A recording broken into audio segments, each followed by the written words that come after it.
Il était un très bon artisan et fabriquait beaucoup de choses en bois. Des meubles, des skis et même des violons. L'hiver, pour rejoindre le village, il fallait descendre à pied car la pente sous sa maison était impraticable avec les skis de l'époque. Il fallait donc trouver une solution pour tourner, gérer sa vitesse et réussir à s'arrêter.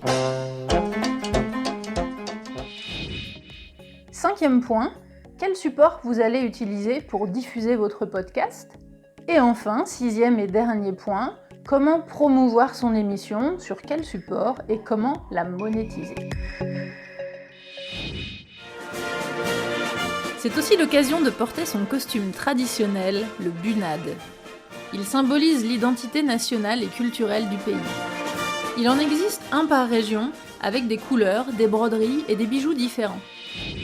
Bergen, 2e plus grande ville de Norvège, est la porte d'entrée vers les fjords.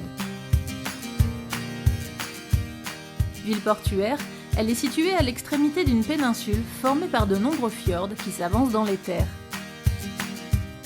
On trouve aussi des fjords à d'autres endroits du monde, comme en Islande, au Groenland, sur la côte pacifique de l'Alaska, au sud du Chili ou en Nouvelle-Zélande. Mais la Norvège a la plus grande concentration de fjords au monde. Les 2 grandes courses norvégiennes les plus connues sont la Femundløpet et la Finnmarksløpet. En Europe, les Alpes franco-suisses accueillent depuis 2005 l'une des plus grandes courses au monde, la Grande Odyssée.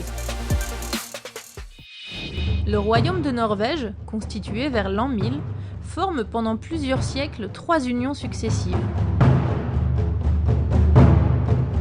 Une avec le Danemark et la Suède, puis avec le Danemark uniquement, et enfin avec la Suède seulement.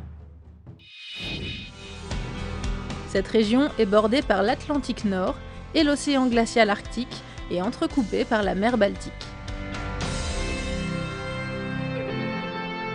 Le courant du Gulf Stream permet aux régions côtières océaniques de bénéficier de températures relativement clémentes en hiver, la mer n'y gèle jamais et les ports sont donc utilisables toute l'année sans la moindre présence d'iceberg malgré la latitude.